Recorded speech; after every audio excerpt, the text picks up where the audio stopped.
pagi. Salam sejahtera buat kita semua.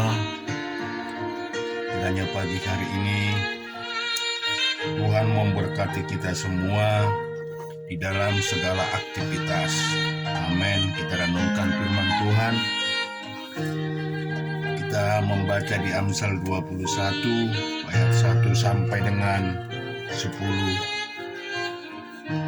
Hati raja seperti batang air di dalam tangan Tuhan. Dialirkannya kemana ia ingin. Seperti jalan orang adalah lurus menurut pandangannya sendiri. Tetapi Tuhanlah yang menguji hati. Melakukan kebenaran dan keadilan lebih dikenal Tuhan daripada korban. Mata yang congkak dan hati yang sombong yang menjadi pelita orang fasik adalah dosa. Rancangan orang rajin semata-mata mendatangkan kelimpahan, tetapi setiap orang yang tergesa-gesa hanya akan mengalami kekurangan. Memperoleh harta benda dengan lidah dusta adalah kesia-siaan yang lenyap dari orang yang mencari maut. Orang fasik diseret oleh penganiayaan mereka karena mereka menolak melakukan keadilan. Berliku-liku jalan si penipu, tetapi orang yang jujur lurus perbuatannya. Lebih baik tinggal pada sudut soto rumah daripada diam serumah dengan perempuan yang suka bertengkar. Hati orang fasik mengingini kejahatan, dan dia tidak menaruh belas kasihan kepada sesamanya. Di Mazmur 85 dari ayat yang pertama, untuk pemimpin biduan Mazmur Bani Korah, Engkau telah berkenan kepada tanahmu ya Tuhan, telah memulihkan keadaan Yakub. Engkau telah mengampuni kesalahan umatmu, telah menutupi segala dosa mereka. Engkau telah menyurutkan segala gemasmu, telah merendahkan murkamu yang menyala-nyala. Pulihkanlah kami ya Allah, penyelamat kami, dan tindaklah sakit hatimu kepada kami. Untuk selamanyakah engkau murka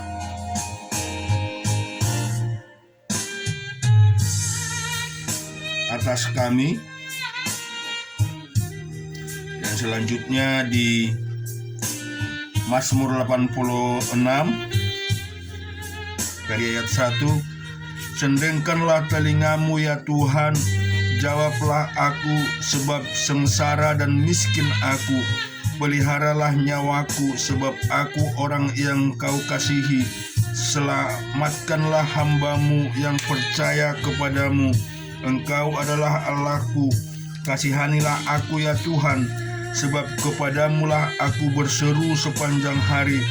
Buatlah jiwa hambamu bersukacita, sebab kepadamulah ya Tuhan kau angkat jiwaku. Sebab engkaulah ya Tuhan baik dan suka mengampuni dan berlimpah kasih setia bagi semua orang yang berseru kepadamu. Pasanglah telinga kepada doaku ya Tuhan, dan perhatikanlah suara permohonanku. Pada hari kesesakan aku berseru kepadamu, sebab engkau menjawab aku. Tidak ada seperti engkau di antara para Allah ya Tuhan, dan tidak ada seperti apa yang kau buat.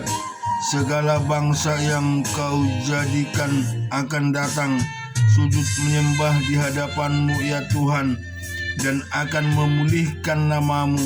Sebab engkau besar dan melakukan keajaiban-keajaiban. Engkau sendiri saja Allah.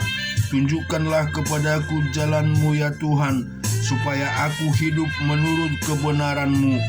Bulatkanlah hatiku untuk takut akan namamu.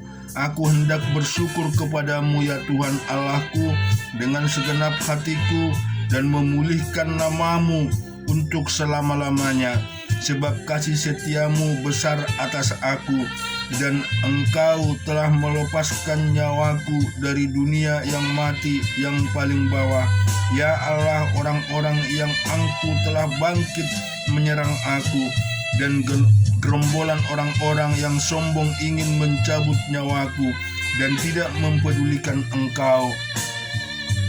Tetapi engkau ya Tuhan Allah, penyayang dan pengasih, panjang sabar dan berlimpah kasih dan setia. Berpalinglah kepadaku dan kasihanilah aku. Berikanlah kekuatanmu kepada hambamu dan selamatkanlah anak laki-laki hambamu perempuan. Lakukanlah kepadaku sesuatu tanda kebaikan supaya orang-orang yang membenci aku melihat dengan malu bahwa engkau ya Tuhan telah menolong dan menghiburkan aku.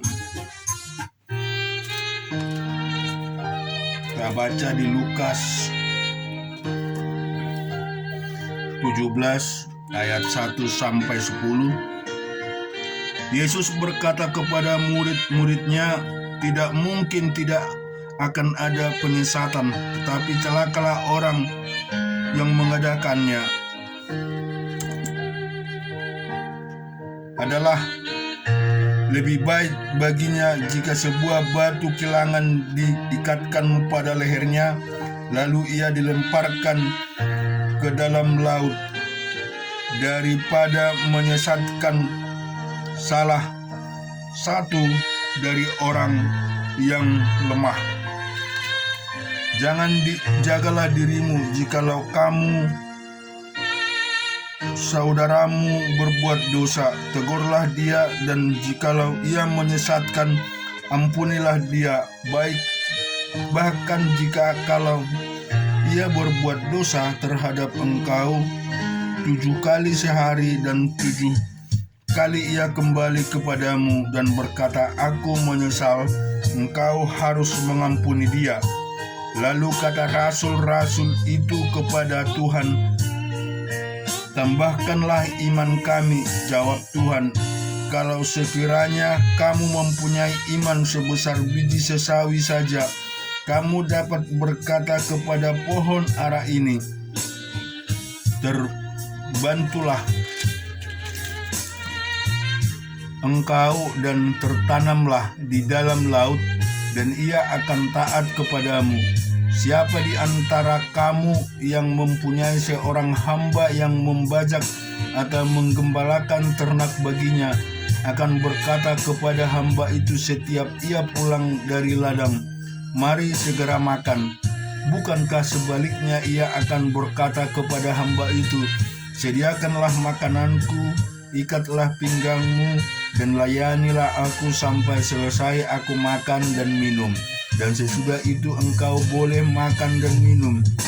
Adakah ia berterima kasih kepada hamba itu karena hamba itu telah melakukan apa yang ditugaskan kepadanya? Demikianlah juga kamu, apabila kamu telah melakukan segala sesuatu yang ditugaskan kepadamu, hendaklah kamu berkata, kami adalah hamba-hamba yang tidak berguna. Kami hanya melakukan apa yang kami harus lakukan. Demikian juga di dalam Ulangan yang 32 ayat ke-16 sampai 30. Mereka membangkitkan cemburunya dengan Allah asing. Mereka menimbulkan sakit hatinya dengan dewa kekejian. Mereka mempersembahkan korban kepada roh-roh jahat yang bukan Allah, kepada Allah yang tidak mereka kenal, Allah baru yang belum lama timbul, yang kepadanya nenek moyangmu tidak gentar. Gunung batu yang memperanakkan engkau telah kau lalaikan dan telah kau lupakan Allah yang melahirkan engkau. Ketika Tuhan melihat hal itu, maka ia menolak mereka karena ia sakit hati oleh Allah-Allah lelaki dan perempuan. Ia berfirman, aku hendak menyembunyikan wajahku terhadap mereka. dan melihat bagaimana sesudah mereka, sebab mereka itu suatu angkatan yang bengkok, anak yang tidak mempunyai kesetiaan. Mereka membangkitkan cemburuku dengan yang bukan Allah. Mereka menimbulkan sakit hatiku dengan berhala mereka. Sebab itu aku akan membangkitkan cemburu mereka dengan yang bukan umat, dan akan menyakiti hati mereka dengan bangsa yang bebal. Sebab api telah dinyalakan oleh murkaku dan menyala-nyala sampai ke bagian dunia orang mati yang paling bawah. Api itu memakan bumi dengan hasilnya dan menghanguskan dasar gunung-gunung. Aku akan menimbun malapetaka ke atas mereka. Seluruh anak panahku akan ku tembakkan kepada mereka. Ambillah mereka sudah lemas karena lapar dan merana oleh demam yang membara dan oleh penyakit sampar. Maka aku akan melepaskan taring binatang buas kepada mereka, dengan racun binatang yang menjalar di dalam debu, pedang di luar rumah, dan kengerian di dalam kamar akan melenyapkan teruna maupun darah, anak menyusu serta orang ubanan. Seharusnya aku berfirman, aku meniupkan mereka, melenyapkan ingatan kepada mereka dari antara manusia. Tetapi aku khawatir sesakiti hatiku oleh musuh.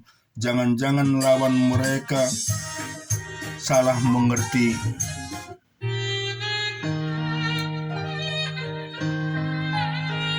Jangan-jangan mereka berkata, tangan kami jaya. Bukankah Tuhan yang melakukan semua ini?